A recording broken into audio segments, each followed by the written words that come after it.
manekensko in tega ne storita. Sicer pa sodelavca Elektra Ljubljana sta pripravila malto, sedaj pa jo bosta oba naša delavca najprej položila v eni plasti na že obstoječo podlago. Jaz se še sklonem protesti kritik.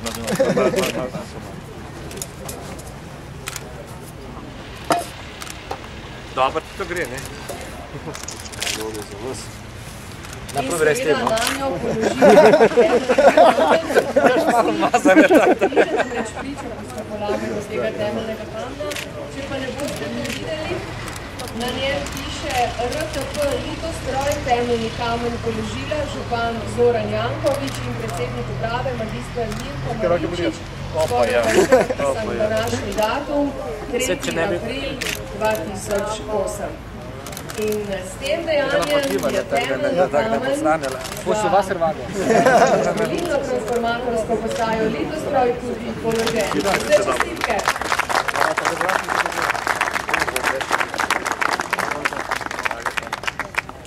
Dovolite, da skupaj nazdravimo in vas vljudno prosimo, da ostanete še nekaj časa v naši družbi. Prisluhnimo še zadnji točki glasbeni v izvedbi. Koliko imamo teh transformatorjev 100 kV skozi 20 v Ljubljani? V Ljubljani imamo 4 obstoječe razdaljine transformatorske postaje, 10 kV, to pa bo prva transformatorska postaja 110 na 20 kV. Načrtujemo pa gradnjo nadaljnjih 3 razdaljin transformatorskih postaj, in sicer Potniški center Ljubljana, Trnovo in Vrtače. In to je nujno potrebno za ta del Ljubljane, ne?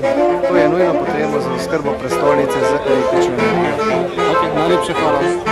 Zanima me najprej, tlele, ko so na Litostrojski, kakšen je vaš vizija vaša tlele Litostrojska, oziroma kaj se tlele na novo gradi, kot vidimo tam na zadnjem, Vegrad nekaj tlele transformatorska donska, temeljni kamen?